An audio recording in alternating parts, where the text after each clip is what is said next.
Üçlü Kuvvet'in 4. bölümüne hoş geldiniz. Bugün Dalli'ye bir adım daha yaklaştık. Bugün birlikte Power Ranking'lerden, yani güç kuvvetlerinden, güç dengelerinden bahsedeceğiz. Başlamadan önce bir şey söylemek istiyorum. Fenerbahçe'nin kadrolarını neden konuşmadınız diye çok fazla soru geliyor. Fenerbahçe'nin kadrosunu Pades'le birlikte ilk bölümümüzde konuştuk. Onu da açıklamaya koyacağım. Yine önceden bir uyarı yapmak istiyorum. Bu Power Ranking'ler, güç dengeleri çok fazla... Bazıları çok seviyor yapılmasını, bazıları çok yanlış buluyor. Biz hiçbirimiz kimseden daha fazla bildiğimizi iddia etmiyoruz burada. Evet. Yaptıklarımız, ya geçen seneki performanslardan, takımların sinerjisinden ve izlediğimiz kadarıyla tekil dereceli performansların üzerinde bir değerlendirme yapıyoruz. En başta şunu sormak istiyorum size. Ligi kim kazanacak? Chris. Ben bu mevsim için, sadece bu mevsim adına 1907 Fenerbahçe'nin bir adım önde olduğunu düşünüyorum diğer takımlara oranla. Onun sebebi de aslında her ne kadar diğer takımlar kadar onlar da oyuncu değiştirdi. Yani 2 tane transfer yaptılar yine. Yine takım uyumunu kurmak çok fazla kolay olmayabilir. Ama özellikle şu anda biz bu programı çekerken içinde bulundukları Kore'deki bootcamp onlara çok fazla katkı sağlayacak bence. Ve Chaser'ın da biraz formunu bulmasına yol açacaktır. O yüzden ben açıkçası 1907 Fenerbahçe'nin burada zorlu bir mücadeleden sonra şampiyonluğu elde edeceğini düşünüyorum kış mevsiminde. Ben birkaç gün öncesine kadar Supermassive'in bu konuda bir adım önde olduğunu düşünüyordum. Çünkü ligdeki herhangi bir takımın, herhangi bir koridorunun üstün olmadığı kadar üstün bir koridorları var. Diğer bütün koridorlara karşı inanılmaz üstün bir alt koridorları var. Oradan yürüyüp gideceklerini düşünüyordum ama birazdan konuşuruz. GBM'in teknik dereceli performansıyla alakalı. O beni birazcık soru işaretine düşürdüğü için şu anda bence hala bazı soru işaretleri olmasına rağmen 1907 Fenerbahçe'de bence diğer takımlardan bir adım önde. Çünkü birbirine alışkın bir kadro. Çoğunlukla 3 oyuncu temel taşları diyelim ve aynı koç ve iş disiplinine, çalışma ahlakına fazlasıyla sahip bir kadro. O açıdan şu anda bence bir yarım adım, belki bir adım önde Fenerbahçe diyebiliriz. 1907 Fenerbahçe. Ben tamamen seninle aynı sebeplerden dolayı, zaten Small Flowers alt koridorundan dolayı Supermassive'in kış mevsimini 1. sırada bitireceğini düşünüyorum. Tahminimce sizin Stomage'in diğer orta ormancıların bir seviye altında kalacağını düşünüyorsunuzdur. Önceden konuşmuştuk zaten bunu. Ama Stomage şu ana kadar hiçbir zaman mevsim süresince kötü performans göstermedi. Kesinlikle. Stomage'in performansı her zaman playoff'ların başlamasından finale çıkana kadar düşüşe geçti. Evet, ve zaten finalde hani Stomage'in öyle bir performansı var ki ligde burada çeyrek finalden itibaren şöyle giden bir ivmesi oluyor genelde ama bazen de tam tersine mevsim finallerinde daha da iyi oynayabiliyor. Sadece son 2 mevsimde bunu çok göremedik. o yüzden ben Stomage'in beklenenin altında kalmayacağını, en azından mevsim boyunca, ve Supermassive'in kış mevsimini 1. sırada bitireceğini düşünüyorum. Playoff'larda ne olur? Daha sonra görürüz. Biraz güç dengelerinden bahsedelim. Takımlar birbirlerine karşı hangi durumda, hangi pozisyondalar? Kimler Supermassive dedik, Fenerbahçe dedik. Onların arkasından gelecek. Ne düşünüyorsun Eren? Tabii Dark Passage bu ikiliye en yakın takım. Belki de önüne geçebilecek bir takım. Yani şunu söylemek lazım. Belki de uzun süredir ilk kez 1 ve 5. sıra arasındaki takımların mesafeleri birbirine çok yakın.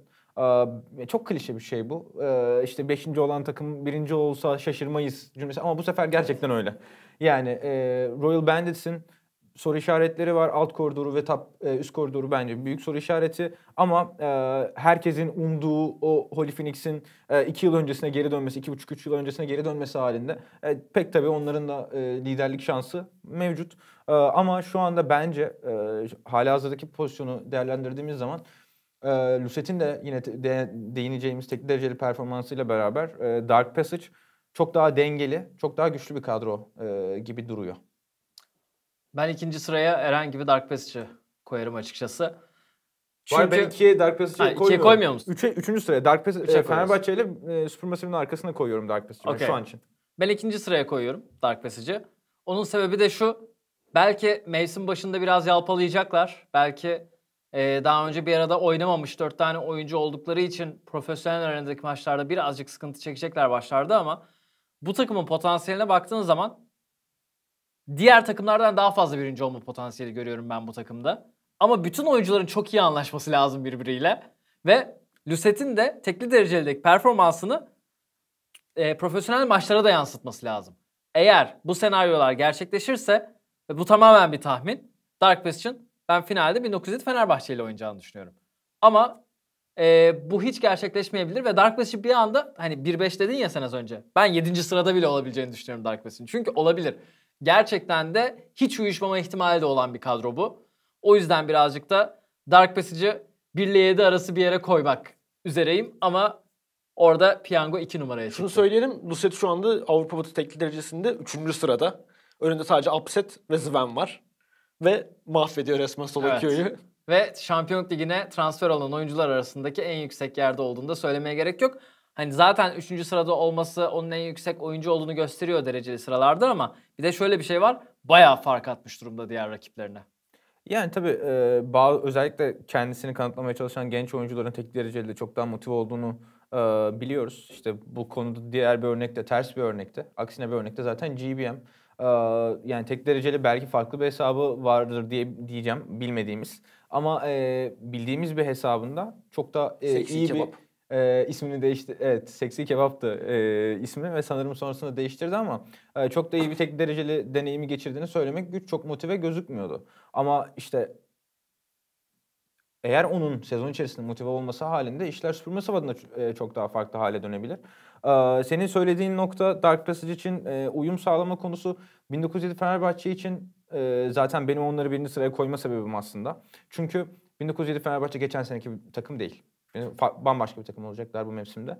Ama işte o bahsettiğim üçlü ve takımın kemiğinin aynı yapıda olması, iskeletinin aynı yapıda olması ve yanında Pades'in de aynı şekilde devam ediyor olması onların adaptasyonunu diğer takımlara göre çok çok daha kısa sürede sağlamalarına sebep olacak bence. Zaten şampiyon bir takım. Üzerine sadece ekleme yapacaklar ve ama asıl soru işareti oyunlarını buna adapte edebilecekler mi? Frozen burada verimli olduğu bir sistem vardı. Frozen bu sistemin en önemli parçasıyken artık en önemli parça olmayacak. Chaser en önemli parça olacak bence 1907 Fenerbahçe'nin sisteminde.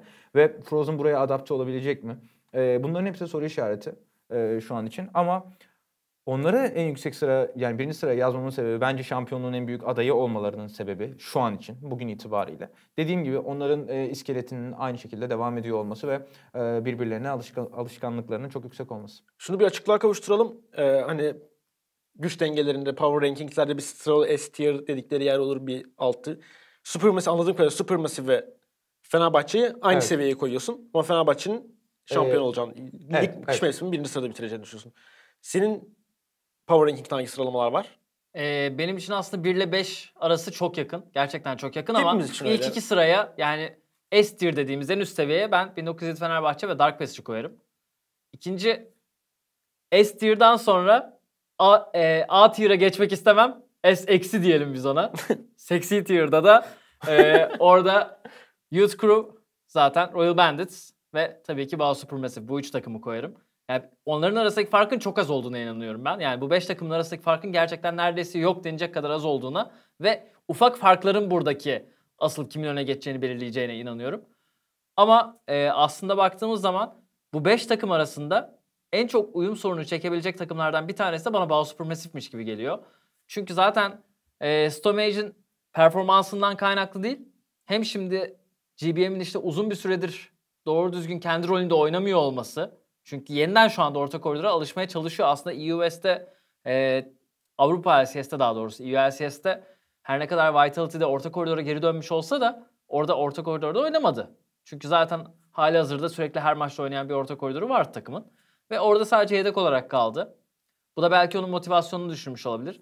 Senin dediğinin aksine şu an onun motivasyonu olmadığını da düşünmüyorum. Yani GBM birçok kez ofise geldiğinde gördüm kendisini. Çekimlerde gördüm, başka yerlerde gördüm. Gerçekten şu an çok mutlu gözüküyor, onu söyleyeyim. Ama o her zaman mutlu, o ayrı bir mevzu. Oyun deneyimini kastediyorum ben. Evet, o ayrı bir mevzu ama hani GBM burada olmaktan mutlu gibi gözüküyor. Yani öyle sevmediği bir ülkeye gelip de mutsuz bir şekilde de bir takıma transfer olmuş olabilirdi ama hiç de öyle gözükmüyor gerçekten.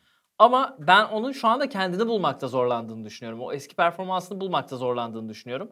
Ve karşısında da Coco Frozen gibi 2 tane eski hasmı diyeyim olacağı için yine motive olacaktır. Ama işte Stomage'le GBM'in uyumu konusunda şüphelerim var. Diğer taraftan dediğin gibi Zeitnot ve Snowflower bence ligdeki açık araya en iyi alt koridor olabilir. Yani o da tabii ki dil bariyerini aşmaları gerekiyor sadece. Dil bariyerini aşarlarsa ki konuşmadan bile aslında en iyi olabilirler. Supermassive'in şu anda diğer taraftan tıkanacağını ama alt koridordan da çok güçlü olduğunu ama diğer tarafın işte bu tıkama mevzusu yüzünden de belki kendine ilk üçte yer bulamayacağını düşünüyorum. Bence ikinci sırada yani S tier'ın altında garip bir şekilde ben Youth Curve'u görmüyorum. Nedense alt koridorların belli bir sinerjiyi yakalayamayacaklarını ve geçen programda bahsettiğim gibi Mojito'nun agresif oyunuyla alt koridorun o agresifliği erken oyundaki o agresifliği yakalayamaması Youth Curve için sıkıntı olacağını düşünüyorum. Coco tek başına belki Frozen etkisi yaparsa onları bir üst sıraya taşıyabilir. Ama aynı etkiyi yapabilecek mi? Ben onun hakkında oldukça pozitif düşünüyorum. Çünkü Crew fanboy olduğun için. alakası bile yok. Meta bu şifa taşkınıyla beraber hiper carry'lerin, hiper taşıyıcıların birazcık daha işin içine girdiği bir hale döndük ki hiper taşıyıcılar işin içindeyse dürtme kompozisyonları her zaman bir adım geride kalıyor zaten. Çünkü Evet. Oyunun sonu için çok daha iyi bir size çıkış noktası sağlıyor, kapı sağlıyor hiper carry'ler, hiper taşıyıcılar ve Madness'ın en çok oynamayı sevdiği şampiyonlar bu şampiyonlar. Bunun yanında destek şampiyonlar içerisinde de artçı şok yeteneğini kullanabildiğiniz Alistar, Leona gibi şampiyonlar, Shen gibi şampiyonlar, agresif şampiyonlar metada ki Zeus'un tekli dereceli hesabını biraz gezdiğimiz zaman zaten bu şampiyonlarla yüksek kazanma oranlarını ve bunları ne kadar çok sevdiğini anlayabiliyoruz. Belki çok bir sonuç çıkartamayız ama en azından bu şekilde bir sinerji yakalayabildiklerini söyleyebiliyoruz. Ve diğer bütün koridorları ve üzerine ormancısı çok agresif isimler Youth Crew'un. Bir tane Emniyet Sububu diyebileceğimiz bir isme ihtiyacı vardı ve Coco gerçekten çok dengeli ve çok sağlam bir orta koridor oyuncusu. Çok tecrübeli bir oyuncu ve o yüzden bence onlar için çok iyi bir fit diyebileceğim uyumlu bir orta koridor oyuncusu. Oraya çok daha agresif bir orta koridor oyuncusu koyduğunuz zaman işler bir kötü gitmeye başladığı zaman herkes için kötü gidebilirdi. Ama orada bir tane Emniyet Sububu var şu anda ve geçtiğimiz seneden daha dengeli bir takım olacaklar bence bu yüzden. Coco kontrol büyücülerinde çok iyi oynuyor zaten ve özellikle dünyanın en iyi Azir'lerinden bir tanesi. Azir de meta'ya girip şu anda girdi zaten çok kuvvetli bir şekilde. Chris bir şey söylüyordun tam olarak. Ya açıkçası ben Crew'un tam tersine agresif bir orta koridor oyuncusuyla çok daha iyi olacağını düşünüyorum. Kış mevsiminde bunun göstergesiydi aslında. Godbro gibi bir oyuncu varken takımda Mojito'nun potansiyeli ortaya çıkmıştı. Ve Mojito bu takıma maç kazandıran ya da maç kaybettiren isim. Ve şu anda da yine ormancıların ön planda olduğu bir metadayız. O yüzden Mojito'yu takip edecek. Mojito ile beraber o riski alacak ve ne varsa ne yoksa dalacak bir adama ihtiyaçları vardı. O yüzden de Mojito'nun daha temkinli oynamadığı sürece Crew'un burada birazcık sendeleyebileceğini düşünüyorum. Diğer taraftan da aslında takımın ana yıldız oyuncusu Coco gibi gözükürken Zeus'un burada ön plana çıkmasını bekliyorum senin dediğin gibi. Çünkü Zeus agresif şampiyonları oynamayı çok seviyor. Zaten ana şampiyon Thresh. Hani çok fazla Thresh oynayan ve Thresh çok seven bir isim. Ve Madness'ta zaten yanına bir Vandal Bow arıyordu. Bunu biliyoruz. Zeus sanki Vandal Bow'un Moka gibi biraz daha kontrollü oynayabilen versiyonu gibi izlediğim kadarıyla. Çünkü onun birazcık tekli dereceli maçlarını da izleme fırsatı buldum. Hem Kore tekli derecelisinden hem bizim şu an Avrupa Batı sunucusunda oynadıkları maçlardan baktığımız zaman açıkçası onun da Madness'ın tam aradığı destek oyuncusu profiline yakın olduğunu düşünüyorum. O yüzden alt koridordan artıları var ama Mojito tarafından bir eksileri olacak. Yani Mojito'nun kendi oyunundan dolayı değil, Mojito'nun oyun tarzının orta koridordaki oyun tarzıyla tam olarak uyuşmayacağını düşünüyorum ben. Söylediğine şu açıdan katılmıyorum. Evet, Mojito'yu takip ederseniz bir Battleworld görevi görebiliyor size o. Daha az görüş, daha çok agresif bir şekilde karşı ormancıyı ormanından atma amacıyla daha iyi sonuç alabiliyorsunuz. Ama bu illaki çok agresif bir orta koridor oyuncusuyla yapabileceğiniz bir şey değil bence. Eğer kazanan bir orta koridor eşleşmeniz varsa Coco zaten size o koridoru kazanıp ormancısını takip edebilir. Yani illaki süper agresif olmanıza gerek yok. Koridorunuzu eşleşmenize göre doğru oynayarak zaten Mojito'nun yapmak istediğini alabilirsiniz Coco'dan da. Yani dediğine katılıyorum. Evet, Mojito'nun o şekilde kullanılması her zaman çok daha olumlu sonuç veriyor kulüp için. Ama oraya bir tane daha agresif veya wild card diyebileceğimiz bir oyuncu koyarsak seviye yükselmesi halinde ki geçtiğimiz senenin kış mevsiminden çok daha yüksek bir lig seviyesi var. Seviye yükselmesi halinde oradaki hatalı kararları çok rahat cezalandırabilecek takımlar var bence bu sene. Yani ben şimdi burada 4 tane isimden örnek vereceğim.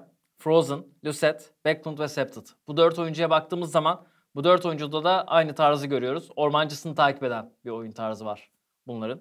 Yani Lucet'i çok fazla izleyemedik biliyorum. Ama izlediğim, gördüğüm kadarıyla böyle ve çok agresif bir oyuncu o da. Frozen'ı da henüz görmedik bu arada o konuda. Frozen her zaman- Ormancısı Frozen'a gelen bir oyuncuydu. Geçtiğimiz sene boyunca o şekildeydi. Evet ama Mu ne zaman ki karşı ormanda bir şey yapacak olsa Frozen ölme pahasına onun yanına gidiyordu.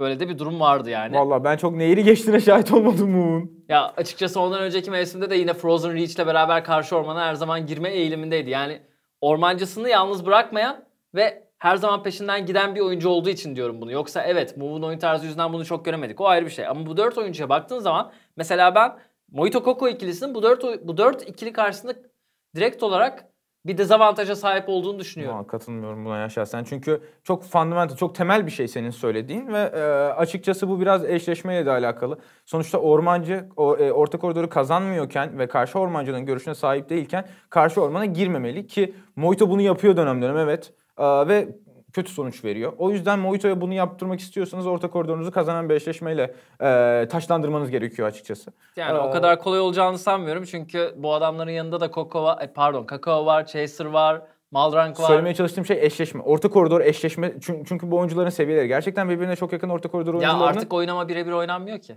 Tamam hayır Ya söylemeye oynanmayacak, çalıştığım zaten şey oynanmayacak şu. Bazı yani. şampiyonlar bazı şampiyonları ittirir. Yani o şeyin gereği bu. Eşleşmenin gereği bu. Kimisi daha kolay minyon dalgası ittirir.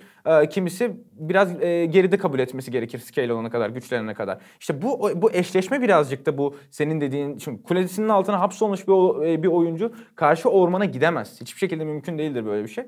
O yüzden dediğin şeyin evet Mojito o şekilde daha verimli ama orta koridorun kazanıyor olması lazım ki bu da bence Coco'nun yeteneğinden ziyade eşleşmeden geçiyor. Lan bu arada ben de sadece karşı ormana girme odaklı konuşmadım. Çünkü şu anda bütün ormancı havuzumuza baktığın zaman orta koridorda zaten ittiren bir eşleşme varsa örnek veriyorum. Orada bir taraf gerçekten çok büyük üstünlük sağlayacaksa minyon biçme olarak rakibine zaten orta koridora baskın beklemekten daha doğal bir şey olamaz. Ve buradaki ormancıların hepsine bakıyorsun.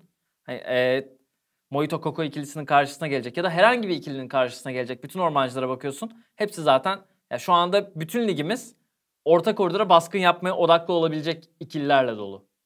O yüzden hani zaten orta koridordaki oyuncu öyle baskın oynadığı zaman o ölme riskini her zaman yaşayacak. Ben o yüzden orta koridorların bu sene çok dengeli gideceğine inanıyorum. Ona da yani çok fazla bir şey değişmeyecek bence. Ona da ekleyeceğim şey şu. İşte orta koridorunuz ittirdiği zaman sizin ormancınız karşı ormana girme şansı yakalıyor. O zaman geçen sene hangi maçta tam olarak hatırlamıyorum. Rek'Sai Gragas eşleşmesi vardı. Sanırım Move çok üstünlük kurmuştu Rek'Sai ile beraber ve karşı kendi ormanından dahi atmıştı Gragas'ı. Ve bu şekilde işte orta koridorunuzu ittirdiği zaman bunu yapma şansınız oluyor kazanan bir orman eşleşmesinde ve sonuçta gelen şey size karşı ormancı hiçbir şekilde baskın atamıyor. Koridora müdahale edemiyor. Bu tamamıyla koridorlarınızın kazanmasıyla alakalı bir durum. İşte koridorunuz kazanıyorsa aslında diğer taraftan baskın da yemiyorsunuz. Doğru kontrol ederseniz oyunu. Bu biraz da ama seçim yasaklama işine giriyor. Onu önceden öngörmek neredeyse imkansız. Biraz koçlara giriyor. Mojito'nun sıkıntısı bu karşı ormanı ne zaman yapabileceğini doğru yargılayamamasıydı geçen sene biraz. Evet zaten Mojito da ligin en çok ölen oyuncusuydu geçen sene. 2 mevsim üst üste oldu bu söylediğin şey. 2 Evet, mevsimdir en çok ölen o. Burada benim kastettiğim şey kesinlikle 2'ye 2 veya 1'e 1'deki üstünlükler değil tamamen. Ve zaten hani demek istediğim de Mojito'nun böyle yapacağı değil. Mojito eğer geçen mevsimlerdeki gibi oynarsa böyle yapabilir ama yanında agresif bir orta koridor olduğunda daha etkili olduğunu gördük diyorum ben sadece.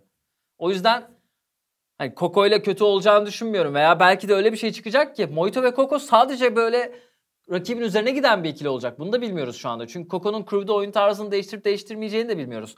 Ama geçmiş mevsimleri baz alarak, geçmiş mevsimde Coco'nun oynadığı oyunu, Mojito'nun oynadığı oyunu baz alarak ben Mojito'nun Gadbro gibi bir oyuncuyla çok daha fazla uyum yakaladığını düşünüyorum. Yani Youth Curve'ı nereye koyuyorsunuz sıralamanızda? Veya listenizin, tier listinizde? 4. 5. Peki harfleri ayırdığımız zaman A mı B mi? A. Bence ilk 5 sırada B takım yok. Veya seksi mi? Ben seksi demiştim zaten. Yani ben seksi yani. seksi demiyorum ama hatta şöyle Dark Passage'i de bu arada yani A'ya koymak biraz haksızlık olabilir. Onları da 1907 Fenerbahçe ve Supermassive'in yanına ben S'e koyuyorum. Ama kalan ilk iki takım Royal Bandits ve Yacht Crew bence A diyebileceğim takımlar. Evet, bu arada Royal Bandits'ten konuşmadık, ona geçsek Ben mi tam onu yavaştan? söyleyecektim. Bence zaten Royal Bandits ve Dark Passage'ın ufak bir seviye altında kalacak Youth Crew. Demişken Royal Bandits'e gelelim. Septed ve Malrang. Onların da Koreli sinerjisi çok yüksek iki. Evet ama Konuşamadım. Ama siz anladınız beni. hiç sorun yok. Eminim ki izleyicilerimiz de anlamıştır. Benim oradaki korkum gerçekten sinerji yakalanabilecek mi? Tek korkum bu. Bu takım sinerji yakalarsa bu arada ya bu takımdan herkesin korkması lazım. Kesinlikle. Yani ama çok fazla soru işareti var. Yani bakıyorsun bazı takımlarda böyle bir tane soru işareti var. Hadi 2 tane olsun. Mesela Bao Supermassive'e bakıyorsun. Stomage ve GBM nasıl olacak? Soru işaretim bu.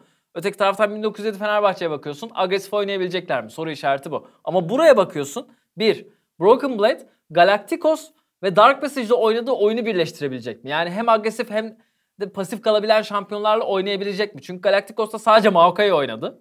Dark Passage'da bir kere Maokai'yi oynamadı adam. Böyle bir durum var. Hani bu ikisini birleştirip de bütün bu ligdeki kompakt olan üst koridorlar arasına yerleşebilecek mi? Malrang ve Septed'a bakıyorsun. İngilizceleri çok kısıtlı. Takım onlarla iyi anlaşabilecek mi? Yoksa o ikisi tek tabanca, diğer üçlü tek tabanca mı takılacak? Öyle bir soru işareti var. Dumbledore ve Malrang sinerji oluşturabilecek mi? Çünkü destek ve ormancı çok önemli. Sinerji çok önemli. Ve bir diğer yer daha bitmek bilmiyor. Holy Phoenix eski performansa dönecek mi? Bütün bu soru işaretlerinin cevabında yanıtlar evet olursa işte o zaman Royal Bandits birinci bile olur. Evet, yani aşağı yukarı ben de Chris'le aynı fikirdeyim ama yani o kadar pozitif miyim? Değilim. Broken Blade hala uzun vadede hiçbir takımda üst seviye bir performans göstermedi. Evet, hep bir kıvılcım bize sundu ama hiç en üst seviye bir takımın, bir şampiyon takımın üst koridoru performansı göstermedi bize. Septed ve Malrang hala 17 yaşında. Bu yurt dışına çıktılar. Kendi dilleri konuşulmuyor evlerinde. Maç içerisinde sadece kendi aralarında iletişim kurulabiliyorlar. Çok kısıtlı İngilizceleri var. Ben yayınlarını takip ediyorum son zamanlarda ikisinin de. Çok kısıtlı İngilizceleri var. Belli bir sinerjiyi yakalamaları için ciddi zamana ihtiyaçları olacak. Yani Dumbledore bir senedir Türkiye Şampiyonluk Ligi seviyesinde League of Legends oynamıyor. Holy Phoenix bence geçtiğimiz senenin iyi nişancılarından bir tanesi kesinlikle değildi. Ondan önceki senenin de hatta yani uzun süredir verimli bir performans göstermiyor. Çok fazla soru işareti var ve bu kadar çok soru işareti bir kısa süre içerisinde çözümlenir mi? Çok pozitif değil. Ama kadro o kadar isim baktığımız zaman kaliteli ve yetenekli ki her şey ortaya çıkabilir ama 5'ten aşağı düşmez gibi geliyor bana. Yani League of Legends bir takım oyunu değil, bireysel bir oyun olsaydı bu takımı direkt 1'e koyardım ben. Yapboz'un birkaç parçasının aynı anda bir araya gelmesi lazım Royal Bandits için. Broken Blade'in sanki biraz da senin sürekli söylediğin Love Icon denilen üst koridora evrilmesi gerekiyor. Çünkü çok baskın iki tane Türk oyuncu var. Koreli ikili var. Sanki haritanın alt tarafına oynanacakmış gibi geliyor şu anda oyun bana. Royal Bandits ekibinde. Meta'da değil. Evet, kesinlikle öyle ve bunu kaldırabilecek mi Broken Blade? Bunu yapabileceğine dair bize emare toplamda Galacticos'ta 2 hafta mı oynamıştı? Evet 2 ama haftaydı galiba. orada bence iyi bir oyun sergiledi. Kesinlikle iyi bir oyun sergiledi. O başka bir şey. Sadece zaten çok daha genç bir oyuncu olduğu için bunu bundan da yani şimdi oyuncunun birazcık da keyif almasıyla alakalı. Tabii ki taşıyıcı özellikle oyuncuları şampiyonları seçmeyi tercih edebilir. Onlarla daha çok keyif alabilir ama bazen de takımı kendi isteğinizin önüne koymanız gerekiyor. Galacticos da bunu iyi ikna etmişti. Galacticos onu tanklarla oynamaya. İşte Beşiktaş'a karşı zaten 3 maçta da tank şampiyonlar oynayıp hatta son maçta Malphite'la hafiften taşımıştı. Evet, zaten ligin çoğunluğunda da hani o kalan son 3 hafta diyelim çünkü Şampiyonluk Ligi elemeleri de var. Evet. Çoğunlukla Maokai oynadı. Evet. İşte arada başka bir iki şampiyon oynadı. Zorda kalınca muhakkak. Yani Başkasıydı ama. işte yani ona motive olabilirse o şekilde ki burada abileri var. Abileri diyebileceğimiz oyuncularla beraber oynayacak. O takdirde mutlaka tanklarla da verimli performans sergileyecektir ki bu takımın da dediğin gibi Lovecon bir top laner'a ihtiyacı var. Üst koridora ihtiyacı var. Kaynaklar ona muhtemelen burada çok az ayrılacak. Ama Aynen. şu var işte kendini kabul ettirdikten sonra evet ben bu takımın yıldızlarından bir tanesiyim dedirttirdikten sonra Kaynağı daha çok kendisine alabilir. Bu sefer Holy Phoenix ve Dumbledore ikilisi, Holy Phoenix daha scaling şampiyonlarla, daha sonra güçlenen şampiyonlarla oynayıp işte Dumbledore'u haritada daha çok gezdirerek, Malrank'la beraber sinerjiyi yakaladıktan sonra daha çok gezdirerek burada Broken Blade'e ve Scepter'da daha çok kaynak ayırabilirsiniz. Daha çoklu baskınlar yapabilirsiniz. Bu tamamen bir süreç. Royal Bandits birbiriyle alışkın olmayan, daha önce oynamamış 5 oyuncu sadece Broken Blade ile Holy Phoenix bir arada beraber oynamıştı Dark Passage'da. Çok yeni bir takım. Sinerjilerinin oluşması çok kritik. Ev ortamında mutlaka bunu yapıyor gibi gözüküyorlar. Yayınlarda da gördüğümüz kadarıyla. Bloomington'da, Koç Bloomington'da çok pozitif bir isim oyunculara yaklaşımıyla. Ama sadece pozitiflik yetmeyecek. Onun biraz daha makro yeteneğini bence bu sene test edeceğiz. Şöyle geliyor bana. Royal Bandits eğer kadrosunu korursa bu mevsim, yaz mevsiminde en az 2-3 gömlek daha yukarıda olacak. Kesinlikle. Olur da diyelim ki burada kış mevsim finali kazanırlarsa TBF'nin açık ara en yüksek favorilerinden bir tanesi olacak bence eğer. Her türlü seviye atlayacaklardır eğer kadrolarını koruyabilirlerse. Evet. Ama 5. 6. olsalar bile, çeyrek finalde elenseler bile bu kadronun bozulmaması gerekiyor bence. Oyuncuların kendi içinde sosyal sorunlar olmadığı sürece. Ben kesinlikle zaten muhtemelen bence Royal Bandits'in asıl serüveni bu kadroyla 3-4 aydan sonrasında başlayacak. Çünkü oyuncular İngilizcelerini, Koreliler İngilizce geliştirmeye başlayacaklar. İşte kim 100 Thieves'de Levi'yi aldılar. Levi niye 100 Thieves'in akademi takımına gitti? Birkaç ay boyunca orada İngilizcesini geliştirmek isteyecek. Çünkü çok kritik bir şey bu. İletişim çok fazla bazen gözden kaçırdığımız bir nokta ama oyun içerisindeki o diyalog belki de her şeyden önemli. Sen Levi'yi sanki biraz seviyorsun böyle. Sürekli Levi her yerde Levi. Yani adam iyi, niye sevmiyor Levi'yi ki? kim sevmesin ki yani? Levi'yi sevmeyen var mı? Gerçekten varsa ben şüphe ederim. Yani Hayır ama bir Eren'in şey sanki var. böyle her yerde bir Levi'yi sokuyor. Ama adam hafta Levi çığır açtı demişti. League of Legends'ında. Yani şunu geçelim. Adam Vietnam'dan gelip çığır açtı yani. Öyle gidip de bir büyük bölgeden gelmedi yani. İşte o yüzden diyorum ya League of Legends'ta Vietnam'da bir çığır açtı ve o, halk kahramanı gibi oldu orada yani. Sempatik bir çocuk bir de. Seviyorum yani. Aynen. Peki Royal Bandits tam olarak açıklığa kavuşturmak gerekirse sıralamanızda nerede yer alıyor? 5'e yazıyorum ama dediğim gibi 1 ve 5 arasında 5 biraz aşağıda gibi gözüküyor ama 1 ve 5 arasında gerçekten mesafe çok az. Bu arada ben şeyde çok kararsızım. Onu da söylemedim. Bao Supermassive'i de sırasını söylemedim. Bao Supermassive'i mi 4'e koysam yoksa Royal Bandits'i mi 4'e koysam bilemiyorum gerçekten ama ikisinin artı eksisini karşılaştırdığın zaman aslında hani Sup'u biraz daha 4'e yakın görmeme rağmen Royal Bandits'i 4'e koyacağım. Supermassive'i 5'e yazıyorsun. Bu yürekli bir... Hayır, Sup'u 3'e koydum. Ha 3'e mi koydun? 3'e koydum. İyi. Yani Crew'u 5'e koyuyorsun o zaman. Crew 5'te evet. Çünkü Supermassive ne olursa olsun adamlar kendini bir şekilde finale falan atıyorlar yani. Ve böyle de bir alt koridorla ben onların kolay kolay çok aşağılara düşeceklerini tahmin etmiyorum yani. Royal Bandits bence de 5. sırada olacak bu mevsim sonunda. 3. sırada hiçbirinizin tahmin etmeyeceği birini söyleyeceğim. Geçen hafta aslında söylemiştim. Aurora'nın çok daha beklenenden çok daha iyi performans göstereceğini tahmin ediyorum. Bunun için de 2 istatistik vereceğim size. Geçen mevsimde Wisdom'da, Naru'da ilk 10 dakika içinde Minyon'da, Deneyim'de ve altında 1. sıradaydı. Orta koridorda bu farkı yakalayabilmek için genellikle koridorunu iterek oynaman gerekiyor. Ormanda da bu farkı yakalayabilmek için genellikle karşı ormana giderek. Bu hani derli yabancıların bir lafı var ya, match made in heaven. Çok iyi bir ikili, eşleşme. Eğer belli bir sinerji yakalayabilirlerse, uyum sağlayabilirlerse genellikle orta koridorun etrafında dönecek, bizim ligimizde orta koridorun etrafında dönecek meta ve çok üst sıralara yerleşebilirler ikisinin ikili sinerjisi sayesinde. Burada sözü önce ben rica edeceğim. Açıkçası şu an bu değerlendirmeleri kağıt üstünde yapıyor olmasaydık ben de Team Aurora'yı çok daha yukarı koyardım. Onu çok net söyleyeyim. Çünkü üstteki üçlüye baktığın zaman Penki stabil bir oyuncu. Hiçbir zaman eğer gidip de zorlamazsa, takımı onun zorlamasına karşı çıkabilirse hiçbir zaman koridorunu böyle ağır bir biçimde kaybetmez. Hiçbir zaman size böyle bir dezavantaj getirmez. Öyle bir oyuncu Penki. Ve sonra takım savaşında da işini her zaman iyi yapar. Ben hiçbir zaman Penki'nin böyle bir takım savaşında gidip de takım savaşını kaybettirdiğini görmedim. Çok nadiren olur bu. Diğer taraftan Wisdom yabancı bir orta koridor oyuncusuyla oynayabildiğini gösterdi daha önce. Hani Koreli bir oyuncu olabilir ama artık bir mevsim burada da bulundu. Ligimize de alıştı. Ve Naru 2 senedir Stomage ile oynuyor. Ondan önce başka bir sürü ormancı ile oynadı. Ve daha agresif ormancılarla çok daha iyi oynayabildiğini gösterdi bize. Wisdom'un ben onun tarzına çok daha yakın bir isim olduğunu düşünüyorum. Çünkü Wisdom size kaynak yaratır. Siz Wisdom'a kaynak yaratmazsınız. Bu çok önemli bir detay. O yüzden de Naru Wisdom ikilisinin çok iyi olacağını düşünüyorum senin dediğin gibi. Tek soru işaretim alt koridor. Rogue'dan birazcık bilgi de aldım aslında. Yani Rogue, Rey'nin şu anda çok iyi bir durumda olduğunu söyledi.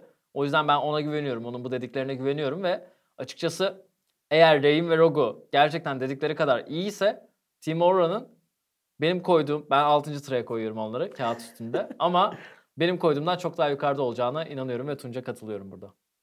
Ben de 6. sıraya koyuyorum Aurora'ya ama yani ligin yazılı olmayan Aurora'nın yarı final oynar. Evet, öyle bir kural olduğu için zaten. O kuralın bu sene şey olacağını düşünüyorum. Yani devreden çıkacak bence. Biliyor musun? Bence çıkmayacak. Bir de Naru olmayan final düşünmek de biraz... Ben çeyrek final... bir ilki vardır. Çeyrek finalde Royal Bandits ve Crew'un veya Supermassive'in bu 3 takımdan ikisinin eleneceğini düşünüyorum ben. Bilemiyorum. Şimdi Rey'ni izlediğimiz... Hissediyorum bu arada. Sadece öyle hissediyorum yani. Rey'ni nerede izledik daha önce? LPL'de izledik. Şimdi LPL'in nişancı seviyesiyle buranın nişancı seviyesi arasında ciddi fark var. O yüzden hani çok tuttuğum bir nişancı olduğunu söyleyemeyeceğim ama LPL seviyesinde kötü gözükmek var. LPL'deki kötü bir nişancıyı buraya getirdiğiniz zaman belli bir seviyede performans verecek size. Ama sınırlı şampiyon havuzu ve oyun şekli itibariyle çok ümit verdiğini söyleyemeyeceğim ben Rey'in Rogue koridorunun. Dediğiniz gibi kesinlikle Wisdom ve Naru ikilisinin eline çok daha bakacak bir takım olacak ve Penki çok işin içine katmıyorum. O çok iyi bir low econ diyebileceğimiz düşük ekonomi. Ona bir Türkçe bir terim bulmak lazım. Düşük ekonomi yani kaynak istemeyen diyelim. Kaynak istemeyen. Ama diğeri daha tatlı. İngilizcesi daha tatlı. Ucuz üst koridor. Öyle de ayıp oluyor birazcık yani. Evet, kaynak istemeyen. Tunç'u alalım masadan. Ekonomi yani düşük ekonomi bir üst koridor oyuncusu Penki. Onu o yüzden çok katmıyorum. Verilen rolü yerine getirir her türlü Aurora'da belli seviyede. Bit pazarı üst koridoru. Sen hala orada mı kaldın? Evet. İnanamıyorum ya. Wisdom ve Naru'nun performans yani Naru kendisine sorumluluk verildiği zaman takımın ana yani merkezinde olduğu zaman bunu Dark Passage'dan buna olmadı bu arada bu hiç. Dark Passage'da bunun üstünden kalkabildiğini gördük. Verilen sorumluluğun altından kalkabiliyor ama işte geçtiğimiz sene harika bir koridor aşaması geçirdi bütün yaz boyunca. Ama hiçbir şekilde kendisine kaynak ayrılmadı ve o üstünlüğü hiçbir şeye dönüşmedi. Yani bu birazcık da Supermassive'in takım şekliyle alakalıydı ve makro planlarıyla alakalı diyeyim. İşte burada birazcık koç devreye giriyor. Çok fazla değinemiyoruz burada tabii koçlara ama genelde 5 oyuncuyu değerlendirdiğimiz için. Koçların oyun planı burada Wisdom ve Naru'nun koridorlarını kazanması ve ormanı kazanması ve yavaş yavaş haritanın üstünlüğünü, haritayı kendileri için genişletip rakip için daraltacak bir oyun planı ile beraber iş yapabilir mutlaka. Ama ilk 5'teki takımların kadroları gerçekten çok üst düzey. O yüzden onları daha yukarı yazabilmemiz için onların çok ciddi bir gelişim göstermesi lazım ve yukarıdaki takımların da beklentinin altında kalması lazım veya beklenen gelişim gösterememeleri lazım. O yüzden ben de 6'ya yazıyorum. Alt koridorun sıkıntısıyla alakalı bir şey söylemek istiyorum. Diyelim ki Rain ve Rogue gerçekten performansları çok düşük kaldı. Ama lige baktığımızda herkes orta koridor oynayacak neredeyse. Septed, Malrang, Kakao, Lucet, GBM. Emin miyiz bir dakika orta koridor? Alt koridorları sayalım mı? Zeidnot, Snowflower. O seviyede olan kimse yok. Tamam o seviyede yok ama işte Rue'ye de kaynak ayırmak istersiniz. Holy büyük isim. Ona da kaynak ayırmak istersin. Achu HVA'nın bir numaralı oyuncusu ona da kaynak ayırmak istersiniz. Madness zaten ona kaynak ayırdığınız zaman neler aynen öyle. Gösterdi. Bütün takımlar aslında alt koridor oynamak istek bence. Ama bunların hiçbiri belki Rue, Zeidnot Snowflower'ı dışarı bıraktım. Belki Rue, diğerlerinin hiçbiri böyle alt koridoru tek başına mahvedecek ikililer değil. O yüzden Rain ile Rogue ikilisinin kötü oynasalar bile, belli bir performansın altında kalsalar bile o aradan sıyrılabileceklerini düşünüyorum. Yani Naru ve Wisdom ikilisinin onların dezavantajlarını kapatabileceğini düşünüyorum. Yani Rogue'nun metası bir de. O açıdan onlar için pozitif olabilir. Yani Alistar'lar, Leona'lar, bu Archie Shock onun kafa atmayı seven şampiyonları oynamayı sevdiğini biliyoruz zaten. O açıdan olabilir ama Reign de birazcık aslında bu şifa taşkını ve tekrar söylüyoruz ama o biraz daha hiper taşıyıcı şampiyonları. Kalista'yı falan seviyor. Bu Polk metası hiç ona uymazdı. Dürtme metası hiç Reign'e uymazdı. Ve aynı şekilde Rogue'ya da uymazdı. Bu işin değişmesi birazcık, metanın değişmesi onların çok işine gelecek. Kalista bile zaten her zaman çoğunlukla yasaklanan bir şampiyon oluyor. Ne kadar düşse de o Polk metasından çıkınca yine Kalista şeylere karşı, hiper taşıyıcılara karşı All-In'in sayesinde çok kuvvetli bir şampiyon olacak. Yani belli cevaplar var tabii de. Yani şimdi tabii orada şampiyon seçim ekranı konuşacak değiliz yani. O zaman Aurora'yı da geride bakalım. 2 takım kaldı sadece. HVA ve Galacticos. Bence HVA'dan başlayalım. Ya, HVA Gaming zaten bu kadar takım konuştuktan sonra pek şey yapmaya gerek yok, dolandırmaya gerek yok. 7. sırada benim gözümde. Kemik kadroyu korudular. Yani bence aslında çok da iyi bir iş yaptılar. Armut çok iyi oynayacak. Ben çok iyi oynayacağına inanıyorum. Yani Ben de. ligdeki ya zaten bizim bir tane böyle çok ön plana çıkan özelliğimiz var. O da çok iyi üst koridorlar geliyor. Alttan da iyi üst koridorlar geliyor. Zaten üst ligde de yine öyle çok iyi oyuncularımız var. Hatta dışarıda kalan üst koridorlar bile oluyor. Şampiyonluk Ligi'ne katılamayan ama yine iyi seviyede olan. Ve Armut'un da bunların arasında artık kendini kanıtlamak için iyi bir senesi olacak. Ben onun HVA'nın ana taşıyıcı gücü olacağını düşünüyorum her ne kadar üst koridor metasında olmasak da. Yani üst koridorun taşıyıcı oyuncularla dolu bir ligde olmamıza rağmen mesela Fabulous olsun, Broken Blade olsun bunlar hep Marshall, hep taşıyıcı oyuncular. Ama Armut takımından en çok kaynak alacak olan üst koridor oyuncusu olacak bence. Çünkü HVA'nın da ona çok güvendiğini biliyorum. Ninja ve Öçü biraz daha böyle takımı destekleyen oyuncular.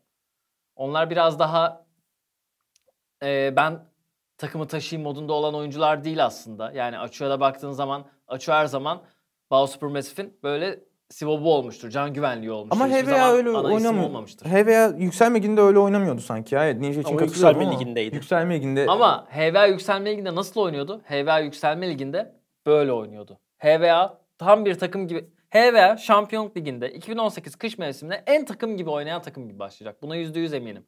Ve ilk haftalarda HVA çok can yakacak. Buna da çok eminim. Yani gidip de böyle herkes 1907 Fenerbahçe'nin herkesi böyle silip süpürmesini beklerken HVA gidip Fenerbahçe'yi yenecek bence.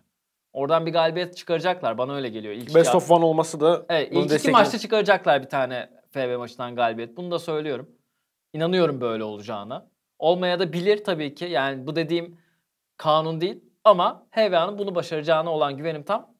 Ama ister istemez bu kadar fazla kadroyu görünce onları 7. sıraya yazmak Evet. zorunda kalıyorsun. yani ben de katılıyorum. Ben uzun süredir zaten Armut'un yeni adıyla Armut'un Evet. Push to win. Push to Win'de daha önce ismi. Çok üst seviyeye çıkacağını düşünüyorum ve çok genç bir isim. Onun Şampiyonluk Ligi'ndeki ilk adımları ve sonrasında da bence ligin en üst seviye, üst koridoru haline gelebilecek bir potansiyel. O yüzden evet, dediğin gibi ona birazcık aslında üst koridor metası çok sabit bir meta değil şu anda. Hem ayak ittirme şampiyonları var. İşte Camille mesela şu an belki de metadaki en güçlü üst koridor oyuncusu, üst koridor şampiyonu haline geldi. Bazı tankların zayıflatılmasıyla beraber işte Ornn olsun, Shen olsun. Bu tip şampiyonlar çok daha ön plana çıkacak zaten. Ki bu Armut'un işine gelebilir ama çoğu üst koridorun da işine gelebilir. Çünkü bu tip şampiyonları çok oynayan üst koridorlar var. Evet, az önce saymadım mesela Elvind de öyle. Yani aslında Elvin'i de onlarla biliyoruz Aynen aslında öyle. biz. Ayak ittirme şampiyonlarıyla. Yani dediğim gibi daha önce de HVA konuşurken söylemiştim. Onların tavanı çok az. Yani çok düşük diğer takımlara göre bence. Ama onları Aurora'nın önüne çıkarabilecek. Bence çıkabilecekleri en yüksek yer 6.'lık. Son sıradan playoff ihtimali söz konusu olabilir onlar için bence. Ve bunun için de iyi bir takım sinerjileri var. Buraya sadece Ninja'yı eklediler yeni sezonda. Sadece bir tane değişiklik yaptılar. Ve belli bir oyun planları var ve üstelik buraya Ninja çok iyi oturuyor. Yani üst koridoru ve alt koridoru oynayan bir takımda HVA ve orta koridoru Zico zaten kendi kendine koridoru kazanıyordu her zaman Yükselme Ligi'nde. Ninja burada muhtemelen koridoru kazanamayacak ama koridorunda hayatta kalabilmesi dahi Trix'in haritanın diğer taraflarına etki etmesini kolaylaştıracak. Ama işte Aurora için söylediğimiz şey burada da geçerli olacak. Söylediğin şey. Söylediğim şey benim. Ben söylemiyorum çünkü. Yani üst seviye yani ilk 5 çok farklı bir seviyede. Kadro 5-5 yazıp baktığımız zaman çok fark var. O yüzden istemsizce çok büyük sempati duymama rağmen Armut'a özellikle 7. sıraya yazdım. Biraz ileriki haftaları düşününce aslında ilk haftalarda şunu sanırım aynı fikirdeyiz şu konuda. Haftalar ilerledikçe HVA'ya karşı takımlar alıştıkça HVA'nın performansı düşmeyecek ama diğer takımlar belli bir seviyeye geldiği için HVA ilk haftalardaki yaptığı sürprizleri yapma şansı daha az olacak. Bu sürprizleri ilerleyen haftalarda yapabilmesi için yine Armut'un belli bir seviyenin üzerine çıkması gerekecek. Bence o seviyeye çıkacak bu arada. Armut kaynaklı değil soru işareti orada. Hatta Açu geçtiğimiz yükselme liginde Twitch spamliyordu. Evet. Yine Twitch gelecek muhtemelen Meta'ya. Bu mutlaka bu tip daha düşük ölçekli takımların, yani bence tavanı düşük HVA'nın ama tabanı da çok alçak değil. Belli bir seviyede kalabilecek her zaman, yani çok fazla oynamayacak performansı. İstikrarlı bir takım olacak. Ve bu tip takımların her zaman bir metanın bir yerinden tutması lazım ve HVA'nın tuttuğum yer geçtiğimiz sene Twitch'le hiper taşıyıcılardı. İşte meta yine orada. Bu işlerine gelebilir. Oyun yapan destek oyuncuları, Revanche'ın sevdiği şampiyonlar, ayrık ittirme şampiyonları, Armut'un sevdiği şampiyonlar. Yani meta onların istediği yerde. Ama işte nereye kadar götürebilecek onu? Evet, senin dediğin gibi sezona bence hızlı başlayacaklar. Çünkü diğer takımlar hala birbirleriyle sinerji sağlamaya çalışırken onlar zaten birbirine alışık bir takım halinde olacaklar. Ama gidebilecekleri yerler gerçekten sınırlı. Yani Doğru, bu sene klişe devamlı söylüyoruz ama ligin seviyesi gerçekten yukarıda. Bu sayaç koyacağım bir tane. Kaç kere söyledi? Ligin seviyesi kaç kere yukarıda. Ben son bir şey eklemek istiyorum. Hiç onlardan bahsetmiyoruz ama Revanche ve Trix bu ligin yıllardır vazgeçilmez oyuncuları aslında. Yani aslında HVA Gaming'in vazgeçilmez oyuncuları. O kadar Ama- alışmışız ki söylemiyoruz bile, bahsetmiyoruz, hiç geçiyoruz. Evet. Çünkü ama onların her yani zaman orada. Revanche her zaman bu ligde. Her zaman bu ligde. Yani ligin seviyesi ne kadar arttı ama o hala burada. Trix aynı şekilde. Yani Trix'in ben hiçbir zaman Trix'in bu mevsim gelişti demediğim bir mevsimini görmedim. O yüzden bu mevsim de gelişecek. Bu mevsim de üstüne bir şeyler ekleyeceğini düşünüyorum. Ama işte şu anda HVA Gaming'i en son yükselme liginde izlediğimiz için ve üzerinden o kadar çok zaman geçti ki şu anda kağıt üzerinde değerlendirirken Revanche ve Trix'in neler yapacağını da çok hesaba katmıyoruz. Yükselme liginde ben Revanche'ın zaten geçtiğimiz mevsime oranla bir seviye arttığını görmüştüm kesinlikle. Çünkü Thresh de çok iyi oyunlar yaptı, Blitzcrank de iyi oyunlar yaptı. Takımını galibiyete götüren maçı oldu 2 tane Revanche'ın. Yani sadece Revanche'ın Thresh'le yaptığı oyun yüzünden maç kazandığı oldu HVA'nın. Bu yüzden de aslında onların ismini saymasak da ben özellikle Revanche'ın çok fazla şey katacağını düşünüyorum HVA Gaming'e bu mevsimde de. Son olarak Galacticos. Aslında istemiyorum da en alta koymaya Galacticos'u, biliyor musunuz? Hayır, Çünkü bu kadar sempatik bir Aynen. takım Üçümüzde de 8'e koymayan var mı? yoktur herhalde. Yok. Yani Evet. herhangi bir yeryüzünde 8'e koymayan var mıdır? Böyle ligi inceleyip. Evrende belki vardır. Çünkü biliyorsun onlar evrensel bir takım. Sadece bizle alakaları yok. Yani sadece dünyada değiller ama yapacak bir şey yok. Yani Galacticos gerçekten çok hırslı bir kadroya sahip çok dinamik genç. Yani hepsi böyle kendini kanıtlamak isteyen oyunculardan dolu. Yani Rare'le konuştuğumda mesela Rare bana diyor ki benim gözüm çok yukarılarda. Yani umuyorum ki Galacticos gerçekten bu lige yine her mevsim olduğu gibi bir renk katacak. Orası kesin zaten. Çünkü bu 5 oyuncunun bir araya geldiği bir kadroya baktığın zaman belki Anton'u çok tanımıyoruz ama diğer oyuncuların hepsini biliyoruz. Jimmy'yi zaten yükselme liginde bol bol görmüştük. Anton'u da izledik aslında ama tabii Evet, kısa bir ama süre. çok göremedik onu. Galacticos'un sürprizler yapacağına inanıyorum ben. Nasıl o hatırlıyorsanız ilk Şampiyonluk Ligi'ne girdiğinde Bao Supermassive'i 2-0 yenip böyle çılgınlar gibi sevinen bir Galacticos görmüştük. O sahneleri birkaç kere daha yaşayacağımızı düşünüyorum. Ama 8'den de yukarı koyamıyorum.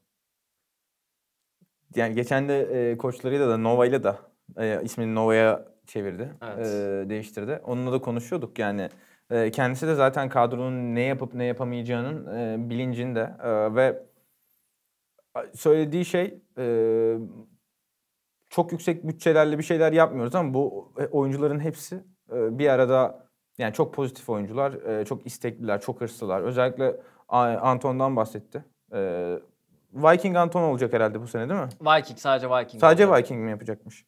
Viking bir asker gibi zaten şeyi ya bodybuilding yapıyor ya. Ya ben onu Belli ne kadar fotoğraf disiplinli çekiminde oldu. gördüm geçen gün. Bir korktum çünkü şöyle bakıyorum adama. Hayır adam 1.90 falan boyu var Evet. ve muhtemelen o 120 kilo civarı falandır herhalde yani.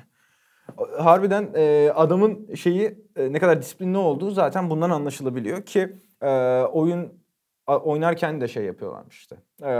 Bir şey olduğu zaman direkt sessizlik, koç konuşacak vesaire falan. TS'de falan konuşurken böyle. Her zaman bu şekilde disiplinli olduğunu söyledi koçla konuşurken. Onların işte bir şeyleri yani standart bir oyuna belki de kimseye karşı galibiyet alamazlar. Ellerinde çok yetenekli bir orta koridor oyuncusu var ama onun ne seviyeye çıkabileceği soru işareti. Diğer bütün koridorlar zaten soru işareti. Jimmy'nin hangi seviyeye çıkacağı soru işareti. Çünkü onu belki de geçtiğimiz sene o cezayı almasaydı Şampiyon Ligi'nde izleyecektik. Belki de şu değil, an izleyecektik. Belki Worst'te izleyecektik Belki adamı yani. aynen Pedro'nun yerinde belki de o olacaktı yani. Onun bundan ne kadar ders çıkardığı veya gelişmeye ne kadar açık olduğunu göreceğiz. Çok fazla soru işareti var. Çünkü hiç beklenti yok. Gelişmek için çok ideal bir ortam bu. Hiç beklentinin olmadığı ortam. Ve gerçekten benim çok beğendiğim ve takdir ettiğim bir koçları var. Ve aynı zamanda kendisi bir yaşam koçu gibi çok da iyi bir abilik yapabilecek bir isim. Bu kadar genç oyunculardan kurulu bir kadroya. Çok tatlı bir evleri olacağından eminim. Bu beşli birbirleriyle çok eğlenerek bir sezon geçirecekler. Ama işte ne koyabilecekler? Bu deneyerek, çalışarak yapabilecekleri bir şey. Farklı bir şeyler yapmak zorundalar. Standart oyunda muhtemelen kimseye karşı galibiyet alamazlar. Backland'ın hem şansı hem de şanssızlığı. Geçen seneki şampiyon havuzuna, geçen seneki orta koridor havuzuna koysan Backland'ı derdin ki arada bir 2-3 tane maç taşır. Ama şimdi orta koridordaki karşı rakiplerine bakıyorsun. Bence rakiplerle alakası yok bunun ya. Yani meta Backlund'un oynadığı şampiyonlara yönelik olursa o yine maçlaşır yani. Bence hiçbir şey değişmez. Meta onun çok sevdiği şampiyonlardan oluşmuyor işte şu anda. Oluşmuyor işte, evet, sorun orada. Yani Backlund bence rakip fark et. Backlund şu an ULCS'te de o şampiyonlarla oynar. Ben oynayamayacağını düşünmüyorum. Çünkü onda yeni bir caps olma potansiyeli var. Yok değil. Gerçekten de ona benzer oyunlar yapabilecek, her şeyi hesaplayabilen bir oyuncu olduğunu düşünüyorum ben. Çok genç olmasına rağmen Şampiyonluk Ligi fırsatının olması çok önemli. Çünkü burada bu kadar iyi oyunculara karşı oynayacak olması onu inanılmaz bir seviyeye taşıyacak. 2, eğer o bu seviyeye ligin ortasında çıkarsa biz bambaşka bir şey görebiliriz Galacticos'tan. Ben sanmıyorum ki Backlund diğer koridorlara karşı işte maç başına 3 tane solo kill versin, birebir de ölsün falan. Mutlaka onlarla rekabetçi seviyede kalacak ama yani soru işareti Backlund değil burada. Backlund'un seviyesi gerçekten yüksek ve tavanı da çok yüksek. Diğer orta koridorların seviyesine çıkabilir. Atıyorum Frozen'la koridorda başa baş kalabilir, ona üstünlük sağlayabilir. Veya diğer orta koridor oyuncularıyla ama işte diğer 4 pozisyon hepsi belki de son sıraya yazarsınız. Oyuncuları tierlasanız yani. Power ranking yapsanız oyuncular için. Hepsini belki de son sıraya yazarsınız. Ben Backlund'un birebir de kesemeyeceği 2 isim olduğunu düşünüyorum bu mevsim. Bir tanesi Naru, diğeri de Lucet. Lucet'i koymamın sebebi de ikisi birbirini keserler. Yani biri birini kesmez, ikisi birbirini keser. O yüzden Naru'nun da çok oynadığını biliyoruz. Yani gerektiği zaman pasif kalabildiğini biliyoruz. O yüzden o skoru vermeyecek kadar temkinli bir oyuncu olduğunu düşünüyorum. Ama yani Backlund diğer oyuncuların hepsinden skor alabilir birebir de bence. Galacticos bakınca aslında düşmesini hiç istemiyorum. Ama deseniz ki yerine kim düşsün o zaman? İstemiyorsan başkasının düşmesi lazım. Kafam öne yaslar böyle kaçar giderim sorudan. Aynen. Yani ligden şu anda kimsenin düşmesini istemiyorum. Franchising yapalım hemen. Öyle bir seviyedeyiz. Öyle bir eğlenceli ligdeyiz. Öyle kuvvetli bir ligdeyiz. Bakalım. Power rankingleri son bir defa sıralamaya koymak ister miyiz? Bence yapalım derim ben. Buyur Chris. Birinci sırada 1907 Fenerbahçe var benim için. İkinci sırada Dark Passage Dominos yeni adıyla. 3'e Bao Supermassive'i koyuyorum. 4 Royal Bandits, 5 Youth Crew, 6 Team Aurora, 7 HVA Gaming, 8 Galacticos. 1907 Fenerbahçe, Bao Supermassive, Dark Passage, Dominos sonuna geliyordu değil mi? Youth Crew, Royal Bandits, Team Aurora, HVA ve Galacticos. Benim için de birinci sırada Bao Supermassive, ikinci sırada 1907 Fenerbahçe, üçüncü sırada Aurora. 4 ile 5 arasında kesinlikle kararsız kalmış durumdayım. 4'e Royal Bandits, 5'e Dark Passage koyacağım.